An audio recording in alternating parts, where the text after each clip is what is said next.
नमस्कार, मुकाबला में आपका स्वागत है। मैं हूं संकेत उपाध्याय। धीरे धीरे करके, एक एक करके वो सारे राज्य जहां पर भारतीय जनता पार्टी की सरकार थी, उनके मुखिया बदले जा रहे हैं। आप देखिए, अलग अलग जगह यही हुआ। उत्तराखंड में तो दो बार बदल दिए गए। जहां यह कहा जा रहा था कि आप हाथ ही नहीं डाल सकते, वहां पर भी बदल दिए गए। हम बात कर रहे हैं कर्नाटक की। आपको याद होगा 2008 में जब येदियुरप्पा आए थे तो उसके बाद यह हुआ कि भाई इनको नहीं बदला जा सकता। इन्होंने पहली बार बीजेपी की सरकार बनवाई है। जब कोशिश की, जब करप्शन का आरोप लगा तो फिर वो अलग पार्टी बना ले गए और उस चक्कर में भारतीय जनता पार्टी हार गई। अब लेकिन ऐसी स्थिति नहीं थी। वो हटे और उनके बदले कोई और आया। इनफाइटिंग यानी कि आपस की लड़ाई और कोरोना, ये जो दोहरी मार पड़ रही थी राज्यों पर और जो आरोप लग रहे थे, जो आलोचना हो रही थी नरेंद्र मोदी सरकार की, उसके चलते ये फैसले लिए गए। इसी श्रृंखला में विजय रूपाणी जो कि गुजरात के मुख्यमंत्री हैं, उनकी भी छुट्टी हो गई और छुट्टी बड़े प्लान तरीके से हुई। हम लोगों को एकदम से पता चला, लेकिन पार्टी में अंदर तैयारी चल रही थी। आप देखिए, 2 केंद्रीय मंत्री, पार्टी के जो इंचार्ज हैं गुजरात के, वो भूपेंद्र यादव, वो भी केंद्रीय मंत्री हैं। इसके अलावा जनरल सेक्रेटरी ऑर्गेनाइजेशन बीएल संतोष, ये तब सब गुजरात में ही थे जब ये फैसला हुआ। साथ में बैठे थे भूपेंद्र यादव जब प्रेस कॉन्फ्रेंस हो रही थी। यानी कि बहुत सोच समझ के लिया गया फैसला है। प्रयास क्या है? 1 साल से ज्यादा बचा है अभी गुजरात के चुनाव में, लेकिन यह फैसला ले लिया गया। एक नया मुख्यमंत्री आएगा, एक नया मौका दिया जाएगा कि पार्टी को थोड़ा सा स्पीड दें, रफ्तार दें, कि 2022 के दिसंबर में जब चुनाव होंगे तो पार्टी कहीं हार ना जाए। प्रतिष्ठा का सवाल है भाई। ये हमारे प्रधानमंत्री का राज्य है, गृह राज्य। ये हमारे गृह मंत्री का गृह राज्य है। अगर यहीं से बीजेपी साफ हो गई या कम नंबर आए तो बड़ी थू-थू हो जाएगी। तो ऐसी स्थिति से बचाना था, इस वजह से यह फैसला लिया। लेकिन इससे आगे बढ़कर आज के मुकाबला में जो सवाल पूछेंगे हम, वो है ये: रावत गए 2 बार, येदियुरप्पा गए, रूपाणी की छुट्टी, लेकिन जिस कारणों की वजह से बताया जा रहा है इन लोगों को फेरबदल हुई है, उस कारण की वजह से तो और भी बहुत सारे मुख्यमंत्री हैं जिन पर सवाल उठ रहे हैं। मसलन मध्य प्रदेश के शिवराज सिंह चौहान, मसलन उत्तर प्रदेश के योगी आदित्यनाथ, जिनके ऊपर बड़ा बवाल हुआ लेकिन वो बच गए। और भी बहुत सारे मुख्यमंत्री हैं। खट्टर, आप देखिए हरियाणा में कितना बवाल चल रहा है। क्या इन लोगों पर भी गिरेगी गाज? बीजेपी क्यों बदल रही है अपने मुख्यमंत्री? यह होगा बड़ा सवाल। इससे पहले कि हम आगे बढ़े, आइए आपको सुनाते हैं कि विजय रूपाणी ने इस्तीफा देते वक्त क्या कहा। भारतीय जनता पार्टी के प्रति अपना आभार व्यक्त करता हूं कि मेरे जैसे एक पार्टी के कार्यकर्ता को गुजरात के मुख्यमंत्री पद की महत्वपूर्ण जिम्मेदारी दी और मुख्यमंत्री के रूप में मिले इस दायित्व को अच्छी तरह से निभाते हुए मेरे कार्यकाल के दौरान माननीय प्रधानमंत्री श्री नरेंद्र भाई मोदी जी का विशेष मार्गदर्शन मिलता रहा है। माननीय प्रधानमंत्री जी के नेतृत्व एवं मार्गदर्शन में गुजरात समग्र विकास तथा सर्वजन कल्याण के पथ पर आगे बढ़ते हुए नए आयामों को छुआ है। गुजरात के विकास की यात्रा में गत 5 वर्षों में मुझे भी योगदान करने का जो अवसर मिला। जैसे कि आप सुन रहे थे, ये वो प्रेस कॉन्फ्रेंस उन्होंने की थी। भूपेंद्र यादव बगल में बैठे थे, स्टेट इंचार्ज हैं। तो ऐसे ही फैसला नहीं हुआ है हवा में, लेकिन ये फैसला हो गया। अब नया मुख्यमंत्री आएगा, ठीक है, आएगा। औरों पर भी क्या गिरेगी गाज? आइए हम चलते हैं सीधे अपने मेहमानों के पास। गीता भट्ट राजनीतिक विश्लेषक हैं। अर्जुन मोढवाडिया जी प्रवक्ता हैं, कांग्रेस पार्टी के वरिष्ठ नेता हैं कांग्रेस पार्टी के। अर्जुन जी, आपका बहुत बहुत धन्यवाद हमारे साथ जुड़ने के लिए। महेश वर्मा, नेता भारतीय जनता पार्टी, और अजय उमट, एडिटर हैं अहमदाबाद मिरर के। उमट साहब, आपका भी बहुत बहुत धन्यवाद। राज्य जो है वो कहते हैं अजय उमट जी के एकदम फिंगर टिप्स पर है, तो वो कुछ अंदर की बात बताएंगे कि क्या हो रहा है, ये क्यों हुआ है और ये हमें इतना सरप्राइज होना भी चाहिए या नहीं होना चाहिए अजय जी? तो मैं एक एक करके आप सबके पास आऊंगा। 1 मिनट का शुरुआती वक्तव्य का समय देते हैं। महेश वर्मा जी, आपसे शुरू करते हैं, आपका 1 मिनट शुरू होता है अब। देखिए, किसी भी राजनीतिक पार्टी में इस तरह का परंपरा, प्रतिष्ठा और इस तरह की निष्ठा राजनीतिक रूप से उसको एक नई ऊंचाई देती, और अन्य राजनीतिक पार्टियों को भी भाजपा से सीखना चाहिए कि मुख्यमंत्री जो है किसी पद पे अगर है और पार्टी की आवश्यकता जहां उसकी जैसी जरूरत पड़ती है, वो तुरंत अपने पद से इस्तीफा देता है और पार्टी के अगले आदेश तक इंतजार करता है।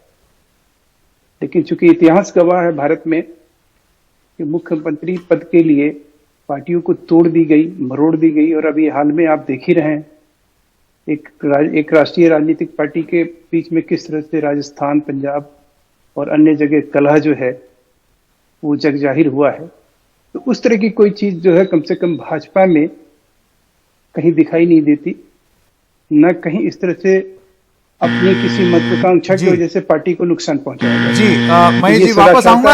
आपका 1 मिनट का शुरुआती वक्तव्य का समय खत्म हो गया। राघव चड्ढा जी, विधायक और प्रवक्ता है आम आदमी पार्टी के, वो भी हमारे साथ जुड़ गए। उनका ये कहना है और ये एक विश्लेषण है आम आदमी पार्टी का कि जहां जहां आम आदमी पार्टी धीरे धीरे अपना वर्चस्व बना रही है, वहां वहां मुख्यमंत्री हटाने की नौबत आ रही है। तो राघव चड्ढा जी, आपको एक शुरुआती वक्तव्य के लिए मैं 1 मिनट दे दूं, आपका समय शुरू होता है अब। देखिए, अभी तक हम देखते आए हैं कई राज्यों में भाजपा और कांग्रेस की साठगांठ की सरकार चलती है और एक फ्रेंडली ऑपोजिशन, एक मित्री विपक्ष के तौर पे कांग्रेस भाजपा को एक फ्री ग्राउंड प्लेइंग फील्ड, एक खुला मैदान देता है। और उन राज्यों में जब जब आम आदमी पार्टी की एंट्री हुई, उस राज्य में एक फ्रेंडली विपक्ष से एक असली विपक्ष की भूमिका में आम आदमी पार्टी आती नजर आई, भाजपा को जरूरी बुनियादी मुद्दों पे घेरती नजर आई और एक एक करके भाजपा ने वहां पर बड़े बदलाव करे। उत्तराखंड का एग्जांपल आप लीजिए। उत्तराखंड में हमने बिजली से लेकर रोजगार तक का मुद्दा उठाया, देवस्थानम बोर्ड से लेकर उत्तराखंड में रोजगार स्कैम हुआ, ओपन यूनिवर्सिटी स्कैम, वो मुद्दा उठाया। और कर्नल अजय कोटियाल को अपना गंगोत्री उपचुनाव का जैसे ही हमने कंटेंडर घोषित किया, वहां के मुख्यमंत्री जिन्होंने वो उपचुनाव लड़ना था, वो इस्तीफा देकर भाग गए। उसी हिसाब से आप देखिए, गुजरात में पाटीदार पटेल वोट से लेकर हर समाज का वोट आम आदमी पार्टी को मिला और सूरत में 27 सीटें जो भाजपा के गढ़ का गढ़ माना जाता है, वहां पे 27 सीटें आम आदमी पार्टी जीती। ठीक है, आज गुजरात में जिस ठीक है, आता हूं राघव जी। अप्रासंगिक कांग्रेस को दूर करते हुए एक असली विपक्ष आम आदमी पार्टी बनती नजर आ रही है, उसी की झलकी है कि आज भाजपा अपने मुख्यमंत्री ठीक है। तो आम आदमी पार्टी का यह मानना है कि आम आदमी पार्टी से नर्वस होकर के बीजेपी अपने आप को मजबूत करना चाहती है। अब जाहिर सी बात है कि इस पर एक प्रतिक्रिया आएगी कांग्रेस पार्टी की, तो उसके लिए चलते हैं अर्जुन मोढवाडिया जी के साथ। अर्जुन भाई, आपका 1 मिनट। पहले तो जो आम आदमी पार्टी वाली बात हुई, मुझे उसमें हंसी आती है। मैं उसमें कोई रिएक्शन देना नहीं चाहता कि जिसका आज अस्तित्व भी नहीं है एक सिटी के सिवा, उसके बारे में क्या बात करें तो भाजपा की करें कि भाजपा को अभी 1.5 साल भी नहीं रहा, 1 साल रहा है। उस समय उसको मुख्यमंत्री विजय रूपाणी जी को क्यों बदलना पड़ा? अभी 1 महीने पहले तो उन्होंने अपना 5 साल सेलिब्रेट किया और 8 दिन का प्रोग्राम रखा, बोलते थे कि डबल इंजन की सरकार है। लेकिन साबित तो ये हुआ कि ये डबल रिमोट कंट्रोल से चलने वाली सरकार थी। एक रिमोट कंट्रोल तो दिल्ली से था ही, और एक रिमोट कंट्रोल 3 लोग ऑपरेट करते थे। मोदी जी करते थे, अमित शाह करते थे और नड्डा जी करते थे। और दूसरा रिमोट कंट्रोल वहां से यहां भेजा सीआर पाटिल जी, जिसको ये गुजरात की हिस्ट्री, ज्योग्राफी किसी को मालूम नहीं है। और उसके पर 107 जो क्रिमिनल केसेस दर्ज हुए थे, जो सस्पेंडेड कांस्टेबल थे, जिन्होंने दारू की हेराफेरी में उसको सस्पेंड किया गया था। जी अर्जुन भाई, कंट्रोल आ गया। हाँ, मैं वापस आऊंगा आपके पास। 1 मिनट का शुरुआती वक्तव्य का समय खत्म हो गया। प्रोफेसर गीता भट्ट, आपको मैं लास्ट वर्ड दूंगा अजय भाई, क्योंकि मैं इंतजार कर रहा हूं कि अजय उमट जो है वो क्या बोलेंगे, वो सुनने के लिए। प्रोफेसर भट्ट। देखिए संकेत जी, कहीं भी किसी भी राजनीतिक दल में जो कोई भी अगर पद पे रहता है तो एक परिवर्तन आना स्वाभाविक है। हालांकि अगर आप देखें तो चाहे क्षेत्रीय राजनीतिक दल हो या राष्ट्रीय राजनीतिक दल हो, ज्यादातर उनमें या तो व्यक्ति विशेष या परिवार विशेष या जाति विशेष का वर्चस्व, और जब भी कभी उनके हाथ सत्ता आती है तो उसी आधार पर शीर्ष नेतृत्व बिठाया जाता है और वही निरंतर चलता रहता है। तो ऐसे वातावरण में जब कहीं किसी राजनीतिक दल के द्वारा समय समय पर बदलाव होते रहते हैं तो उनका उस पर प्रश्न चिन्ह लगाए जाते हैं। पर यह तो एक किसी भी एक स्वस्थ मैं कहूंगी कि कोशिश रहती है कि एक बार कि समय समय पर बदलाव आते रहने चाहिए और उसमें एक नए नेतृत्व भी उभर के सामने आते हैं। और जहां तक ये कहना कि इसका कारण ये है कि कोई चुनाव में कोई चुनौती सामने आ रही है, तो उसका एक जो उदाहरण है, अभी कुछ ही समय पहले वहां बाई इलेक्शन हुआ था और कोविड की परिस्थितियों में हुआ था, और वह जो जी प्रोफेसर भट्ट, 1 मिनट का समय खत्म हो गया, वापस आऊंगा, आप और विस्तार से अपनी बात रख दीजिएगा। अजय उमट, क्या मानते हैं ये क्यों हुआ है? संकेत, ये बिल्कुल स्क्रिप्ट के मुताबिक हुआ है। आज जो था प्रधानमंत्री नरेंद्र मोदी आज सरदार पटेल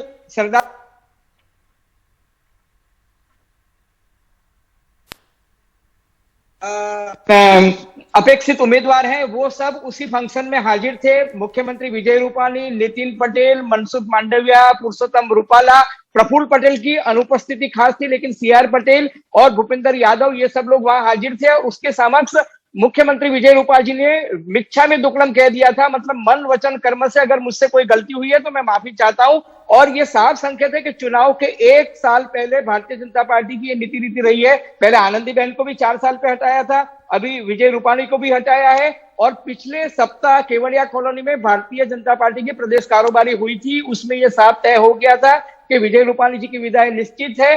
भारतीय जनता पार्टी ने पिछले 6 महीने में यहाँ 3 सर्वे करवाए थे, केंद्रीय मंत्रियों को यहां भेजा था, और उसमें यह सर्वे में साफ तीनों सर्वे में आया था कि विजय रूपाणी सज्जन है।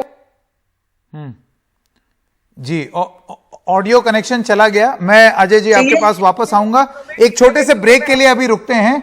ब्रेक के बाद मुकाबला जारी रहेगा और हम जानेंगे कि क्या कारण है जिसके तहत यह फैसला लिया गया है या फैसले लिए गए हैं, और अब आगे किस पर गाज गिरने वाली। मुकाबला जारी रहेगा।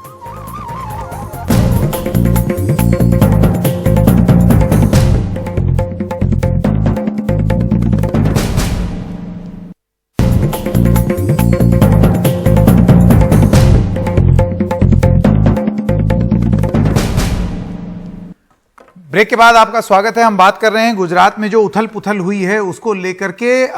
महेश वर्मा जी, मैं आपसे शुरू करना चाहता हूं। देखिए, कांग्रेस पर अक्सर बीजेपी ये आरोप लगाती है कि आप अपना कुनबा संभाल ही नहीं पाते हैं, इतना बिखर जाता है मामला, जैसे कि पंजाब में हुआ, राजस्थान में हुआ, छत्तीसगढ़ में हो रहा है। हमारी पार्टी देखिए कि हम कितने तरीके से एक पार्टी के एक सोल्जर के नाते यहां पर लोग जो हैं वो एक पुकार पर पद के लोभी नहीं है, सत्ता के लालची नहीं है। उनको जैसा आदेश दिया जाता है आदेश अनुसार वो काम करते हैं। लेकिन ये रणनीति उत्तर प्रदेश में दिखाई नहीं देती।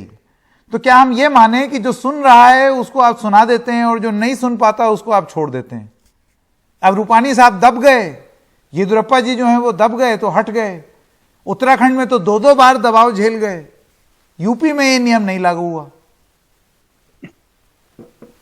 संकेत जी, आपने जो बात उत्तर प्रदेश और गुजरात की जो तुलना करी, तो अगर आप कहें कि उत्तर प्रदेश में हमने ऐसा क्यों नहीं किया और गुजरात में ऐसा क्यों किया, ये मुझे उचित प्रतीत नहीं होता। पर महेश जी, परिस्थितियां हमारी अपनी पॉलिटिकल नहीं, आप ये बताइए कि इन फाइटिंग गुजरात में भी हो रही है, इन फाइटिंग यूपी में भी थी। कोरोना को लेकर के सवाल गुजरात में भी उठे, कोरोना को लेकर के सवाल यूपी में भी उठे। यहां बदल दिए गए, वहां नहीं बदले गए। नहीं, ये सवाल नहीं है। सवाल यह है कि हमारी राजनीतिक आवश्यकता क्या है, हमारी राजनीतिक रणनीति क्या है। हम तो इस बात को सबसे ज्यादा, तो फिर आप मुझे बता दीजिए उनको बदलने की जरूरत क्या थी? अगर वो इतने यशस्वी मुख्यमंत्री थे, इतने काबिल थे, तो उनको फिर हटाने की जरूरत क्यों महसूस हुई? नहीं, ये किसने कह दिया आपसे कि मतलब हमने अगर उनको हटा दिया है तो उनको नाकाबिल समझ के हटाया है? हो सकता है कि उनकी आवश्यकता, उनकी भूमिका और बड़ी की जाए, बड़ी भूमिका के लिए पार्टी उनको लेकर आ रही है। जरूरी तो नहीं है। ओम बिरला जी जब स्पीकर बने थे, लोकसभा अध्यक्ष बने थे, उससे पहले वो पार्टी के सचेतक थे लोकसभा में। उनको जब हटा दिया गया तो उन्होंने ऐसे ही हंसी मजाक में किसी से पूछा कि अरे यार सचेतक तक तो ठीक ही था। पता चला कि 10 दिन बाद 15 दिन बाद उनको लोकसभा अध्यक्ष बना दिया तो गया। आप ये कह रहे हैं कि वो लार्जर रोल है रूपानी जी के लिए? निश्चित रूप से हमारे जो लोग भी हैं, हमारे जितने भी कर्मठ और इस तरह के, रूपानी जी हमारे सबके लिए जो है एक इंस्पिरेशन है। गुजरात में उन्होंने अच्छा सत्ता दिया है, अच्छी गवर्नेंस दिए हैं। अच्छा चलिए उत्तराखंड की बात कर लेते हैं। मुझे बताइए कि त्रिवेंद्र सिंह रावत और तीरथ सिंह रावत को कौन सा बड़ा बिग रोल दे दिया यहां पर, या येदियुरप्पा जी को कौन सा बड़ा रोल दे दिया है आपने उस पद से हटा करके? नहीं, ये तो कहना अभी बहुत जल्दीबाजी होगा कि अब आप कहिएगा कि भाई इन लोगों को हटा दिया गया। ये हमारे लिए ये पद से कहीं बड़े लोग हैं, इनका कद काठी, इनका व्यक्तित्व। मैं अर्जुन मोढवाडिया जी आपके पास आना चाहता हूं। आपने महेश वर्मा की बात सुनी, भारतीय जनता पार्टी है गुजरात की। एक बार विपक्ष की आवाज सुन ले, विपक्ष की आवाज सुन ले। राघव चड्ढा और अर्जुन मोढवाडिया के पास मैं एक एक करके जाना चाहता हूं। अर्जुन भाई, आप मुझे बताएं, आपका विश्लेषण क्या है कि क्या मजबूरी रही होगी जिसके तहत ये उथल पुथल हुई? देखो, कहीं कहीं लीडरशिप क्राइसिस होती है, लेकिन गुजरात में तो आज जो क्रेडिबिलिटी क्राइसिस खड़ी हो, और क्रेडिबिलिटी क्राइसिस में ये उसको मजबूरन डिसीजन लेना, और किस और पार्टी जा रही थी किसी को मालूम नहीं। रूपाणी जी थे, उनको कहीं से उठा के चीफ मिनिस्टर तो बना दिया, लेकिन चलाते दिल्ली वाले थे, और अभी सूरत वाले आ गए, तो दोनों को आमने सामने कहा जाना होता ही नहीं था। को जो कोविड हुआ, 2 वेव आया, 2 वेव में लोग ऑक्सीजन के बिना, बेड के बिना, वेंटिलेटर के बिना और ट्रीटमेंट के बिना 3.25 लाख लोग मर गए। और गुजरात मॉडल स्टेट था, एक्सपेक्ट तो ये किया जा रहा था कि यहाँ हॉस्पिटल की व्यवस्था अच्छी होगी, शिक्षा की व्यवस्था अच्छी होगी, कानून और व्यवस्था अच्छी होगी। लेकिन लोग जिस तरीके से आज गुस्से में है, पूरी सिस्टम पर गुस्से में है, तो ये गुस्सा को नहीं। लेकिन अर्जुन भाई, आप ये बताइए कि कोविड को लेकर के अगर अव्यवस्था है तो डिजास्टर मैनेजमेंट एक्ट लागू है, कायदे में तो गुस्सा केंद्र के खिलाफ होना चाहिए, तो मुख्यमंत्री क्यों नप गए? हेल्थ जरूर, डिजास्टर मैनेजमेंट वहां है, मैं मानता हूं, लेकिन जो हेल्थ का सब्जेक्ट है वो तो स्टेट का सब्जेक्ट है, उसमें ये उसका रोल नहीं रहता। तो हेल्थ का जो इंफ्रास्ट्रक्चर था, डॉक्टर चाहिए 80%। आपको लगता है यही कारण था जिसकी वजह से उनको इस्तीफा देना पड़ा? इसी वजह से मुख्य रूप से हर तरीके से ये सरकार पे। ठीक है, राघव चड्ढा, मैं राघव चड्ढा के पास आना चाहता हूं, उसके बाद अजय भाई। राघव चड्ढा,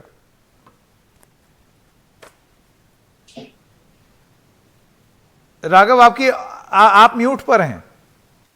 अब आपको आवाज आ रही है? हाँ, मैंने आपकी आवाज नहीं दबाई, बताइए जी। नहीं, आप कभी नहीं दबाते संकेत भाई। भाजपा वाले कोशिश करते हैं, वो भी सफल नहीं होते दबाने में। नहीं राघव, ऐसा हम तो स्वागत हमेशा करते हैं आपके प्रखर आलोचना की।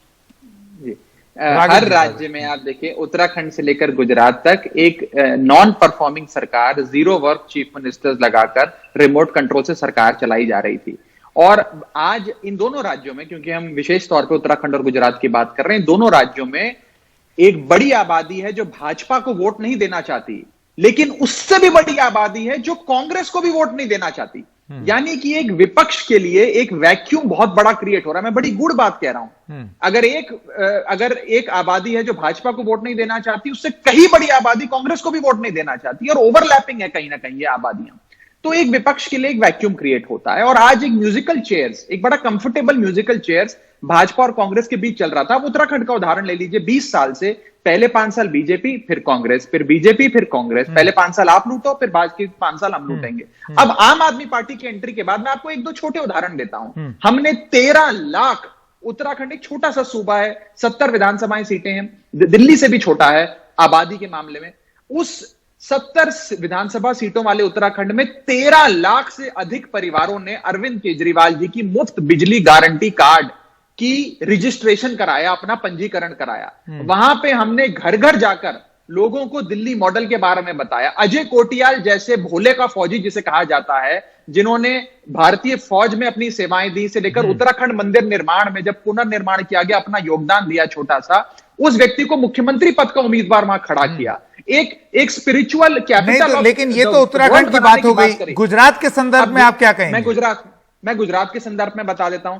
गुजरात में खास करके जिस हिसाब से कोविड-19 महामारी में लोगों का बुरा हाल हुआ, उसके चलते एक चीज साफ नजर आई कि सरकार तो निठल्ली निकम्मी है, लेकिन एक विपक्ष की पार्टी आम आदमी पार्टी जो घर घर जाकर राशन भी बांट रही है और ऑक्सीजन सिलेंडर भी बांट रही है। आज बड़े से बड़ा नेता, और आप जानते हैं क्योंकि आप एक वरिष्ठ पत्रकार हैं, ईसुजन गदवी जैसे बड़े नेता जो वहां के एक बड़े मीडिया पर्सनैलिटी होते थे, उन्होंने आम आदमी पार्टी को ज्वाइन किया।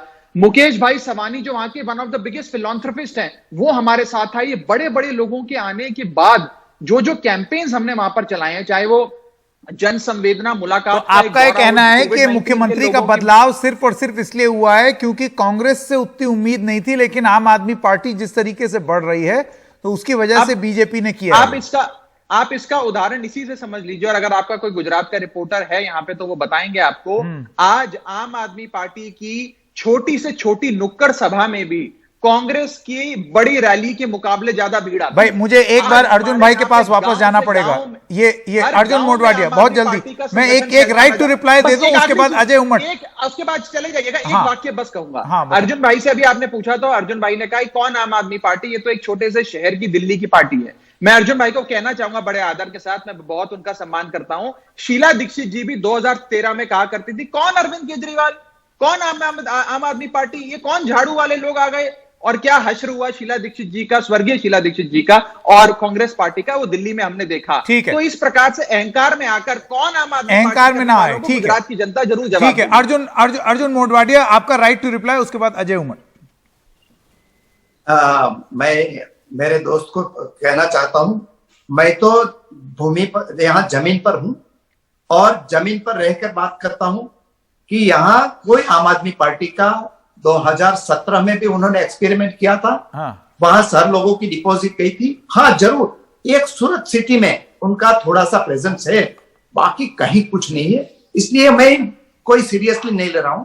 लेकिन मैं भारतीय जनता पार्टी की जो आज उसके मन में दहशत है कि 2022 में हम जनता के सामने मुंह दिखाने के लायक नहीं, ऐसा शासन चलाया है कि मुंह दिखाने के लिए लायक नहीं। और गुजरात समझदार राज्य है, यहाँ प्रॉस्पेरिटी लोगों के पास है, लेकिन सरकार जब उसको मदद करने का मौका था तब यहाँ उसको जिंदा रखने के लिए भी मदद नहीं। तो आपको क्या लगता है कि इस बार जब चुनाव में जाते, तो मैं अजय उमड़ के पास आना चाहता हूं। अजय जी आपको क्या लगता है, जमीन से विश्लेषण आप बताइए, आपको लगता है कि इस बार रूपाणी जी निकाल पाते? जैसे 2017 का मुझे याद है 99 सीट मिली थी बीजेपी को और सारे घोड़े खोलने पड़े थे, सारे घोड़े खोलने पड़े थे और 99 पे बीजेपी सिमट गई थी। और at one point of time BJP जो थी वो चुनाव हार सकती थी या हंग असेंबली हो सकती थी, ऐसी स्थिति आ गई थी। तो एक हफ्ते पहले प्रधानमंत्री नरेंद्र मोदी और अमित भाई को 35 जितनी पब्लिक मीटिंग यहां पर करनी पड़ी थी और सिर्फ 99 बीजेपी को सीट्स मिली थी। इस बार भारतीय जनता पार्टी काफी चिंतित है,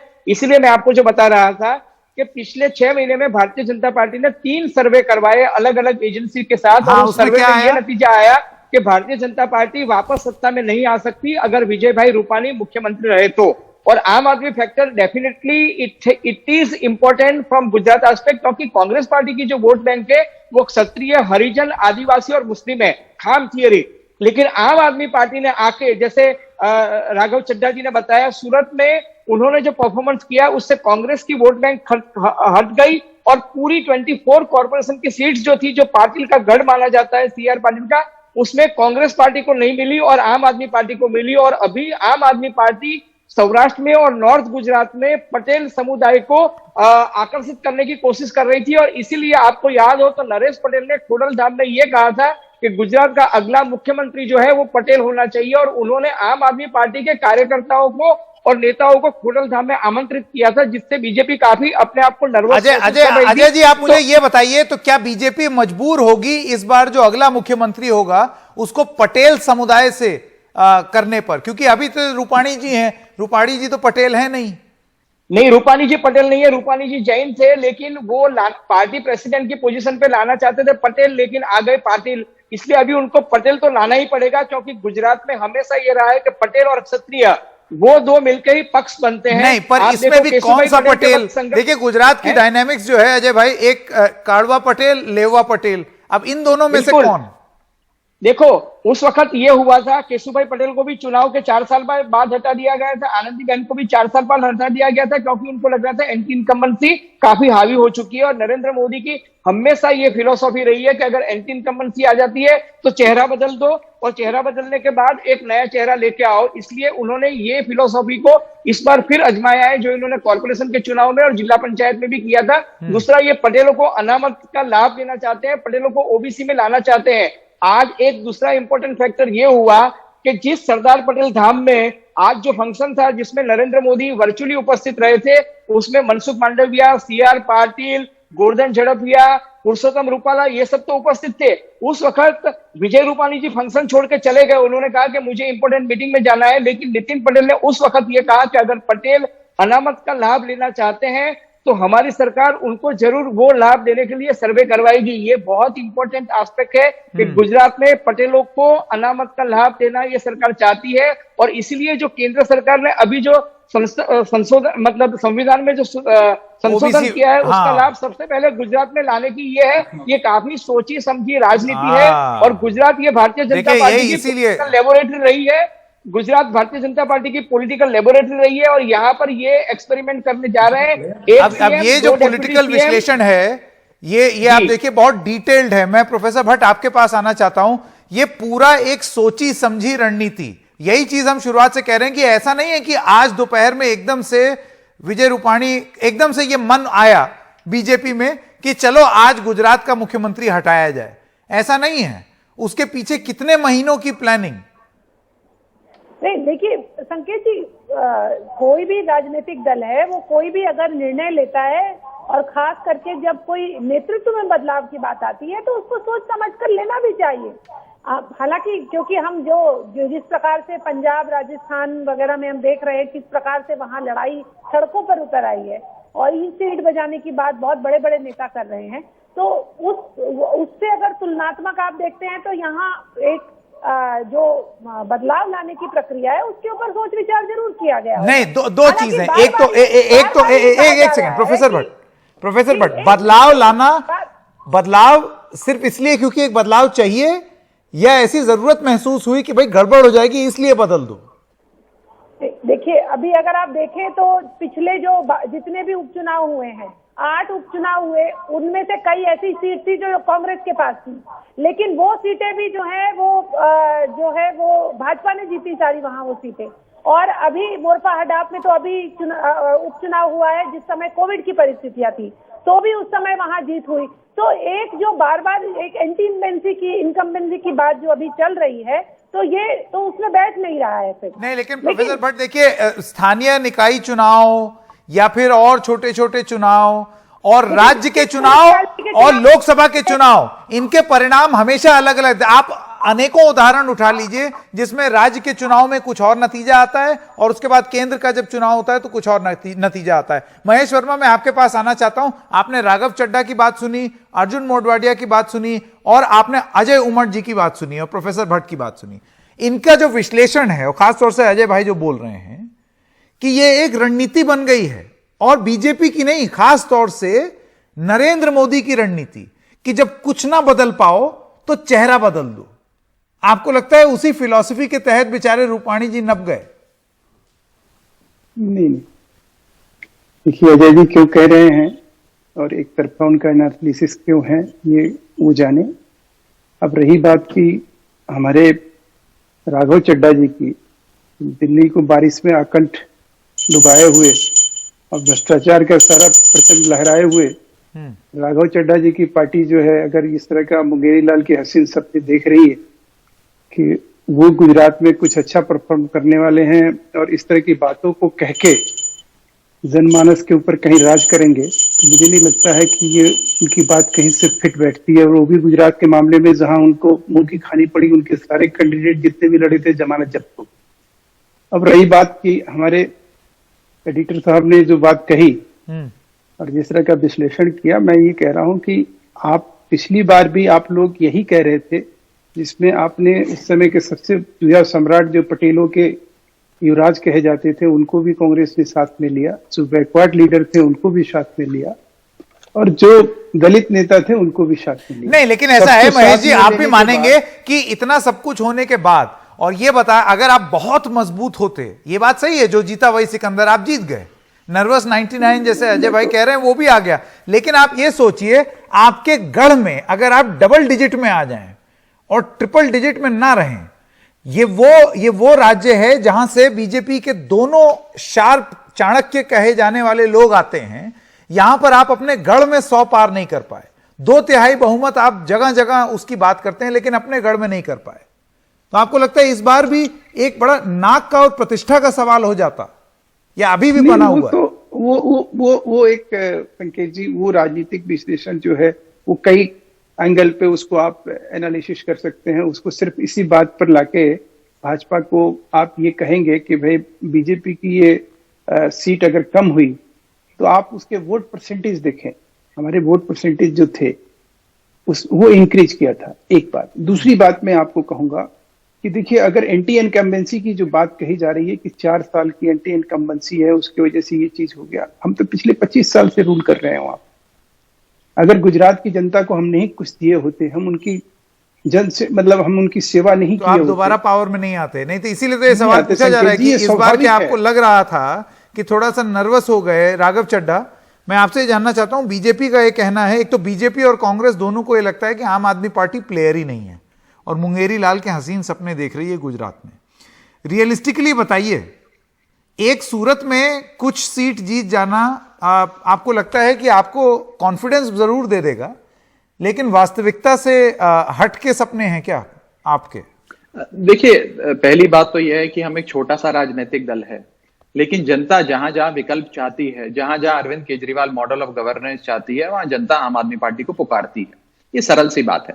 अब इन भाजपा और कांग्रेस तो संकेत भाई शुरू से ये कहते हैं कि आम आदमी पार्टी तो अप्रासंगिक है भारत की राजनीति में। दिल्ली की राजनीति में इन्होंने 2012 से लेकर 2020 तक पूरे 8 साल यही कहा कि आम आदमी पार्टी अप्रासंगिक है, ये तो वन इलेक्शन वंडर है, एक बार आ गई, गलती से आ गई, इसको ज्यादा भाव नहीं देना, इसके ज्यादा विरोध ना करना, ना बोलना, ना आलोचना करना, इन लोगों से क्या करें हम, ये तो कुछ है ही नहीं। हमारी और कांग्रेस और बीजेपी की सीधी लड़ाई है। पर आप देखिए क्या हुआ, 2013 का दिल्ली चुनाव, 2015 का दिल्ली चुनाव, 2020 का दिल्ली चुनाव, और आजाद भारत के इतिहास में सबसे प्रचंड बहुमत की सरकार अरविंद केजरीवाल जी ने बनाई, नंबर 1।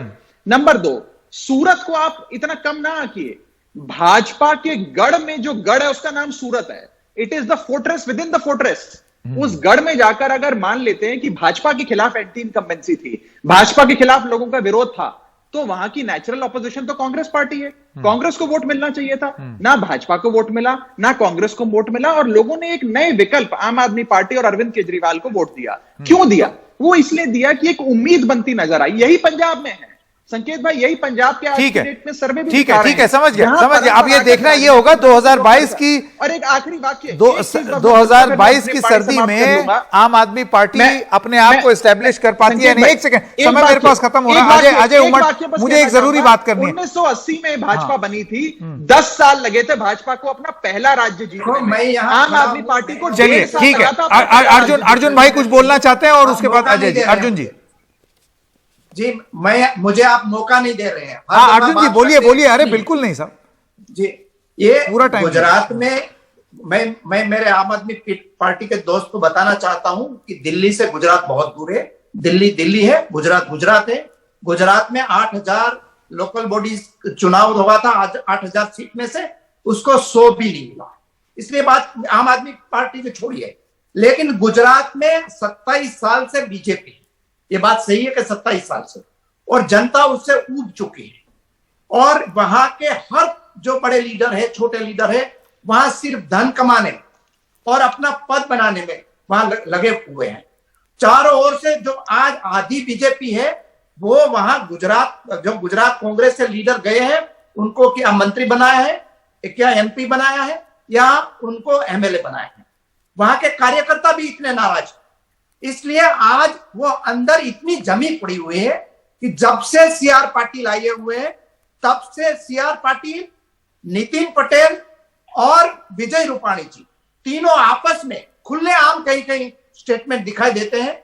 और ये बात यही थी कि विजय रूपाणी जी और ये सरकार को, जनता को अपनी सरकार तो नहीं मान रही थी, लेकिन खुद सीआर पाटिल भी नहीं मान रहे। इसलिए क्या तो सीआर पाटिल को बदलना चाहिए था या विजय रूपाणी को जाना तय। तय ये हुआ कि पाटिल जी है वो वहां से रिमोट कंट्रोल से वहां उसको बैठाया गया है, इसलिए विजय रूपाणी जी को जाना पड़ा। लेकिन जो सरकार की नीति है वो कोई बदलने वाली नहीं है। जो भी है वो रिमोट कंट्रोल दिल्ली से चलती होगी। और इस दफा ये 14 लोगों की मौत हुई थी ये पाटीदार आंदोलन में, और ये 14 लोगों की मौत से भारतीय जनता पार्टी 127 से 99 पर आ गई। ठीक है। और इस दफा 2.5-3 लाख लोगों की मौत हुई है, 3.5 लाख लोगों की। और ये मौत हर घर में हर लोगों को चर्चा का विषय बनी तरीके से असर देते हैं। अब देखना ये होगा जी अर्जुन भाई, समय मेरे पास खत्म हो रहा है। उसको बदलना पड़ा। ये बदलना कठिन डिसीजन था सबके लिए। लेकिन जनता के सामने थोड़ी सी एंटी इनकम्बेंसी है, थोड़ी सी कम करनी है तो चेहरा बदलना। लेकिन ये चेहरा बदलने से कुछ नहीं होगा। कामयाबी मिलेगी या नहीं अब ये देखना है चेहरा बदलने से। और क्या बीजेपी के सामने वो मजबूरी हो जाएगी कि आपको गुजरात में रहना है तो एक पटेल चेहरा बनाना जरूरी है। बिल्कुल। तो ये एक सबसे बड़ी मजबूरी क्या बीजेपी की बन गई है। अब देखना ये होगा कि वो होंगे कौन। एक छोटे से ब्रेक के लिए रुक रहे हैं, मुकाबला जारी रहेगा ब्रेक के बाद।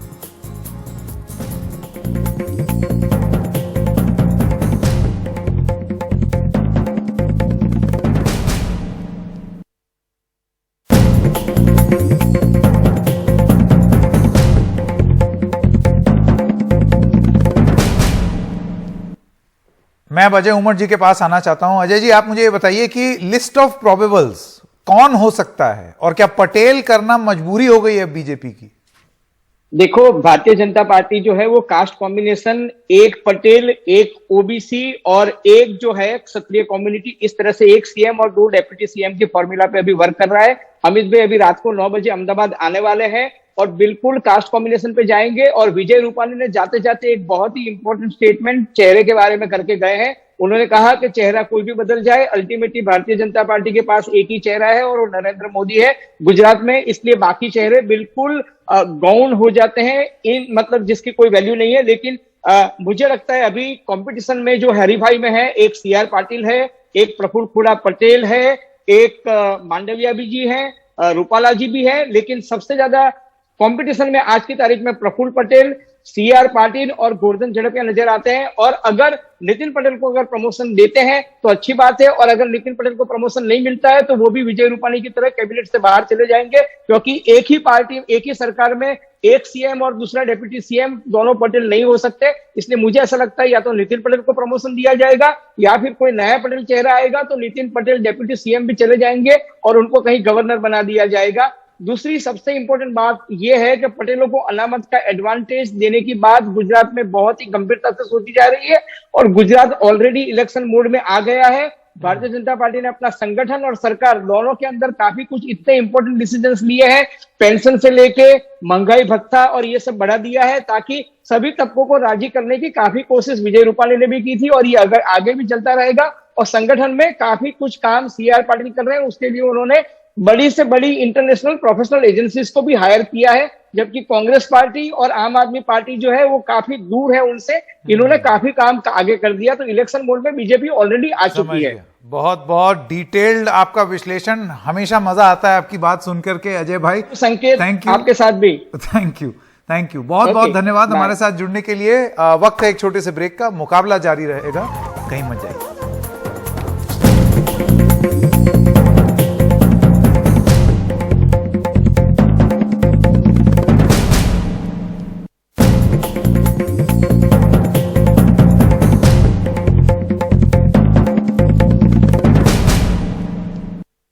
कि ये डबल रिमोट कंट्रोल से चलने वाली सरकार थी। एक रिमोट कंट्रोल तो दिल्ली से था ही, और एक रिमोट कंट्रोल 3 लोग ऑपरेट करते थे। मोदी जी करते थे, अमित शाह करते थे और नड्डा जी करते थे। और दूसरा रिमोट कंट्रोल वहां से यहां भेजा सीआर पाटिल जी, जिसको ये गुजरात की हिस्ट्री ज्योग्राफी किसी का मालूम नहीं है। और उसके पर 107 जो क्रिमिनल केसेस दर्ज हुए थे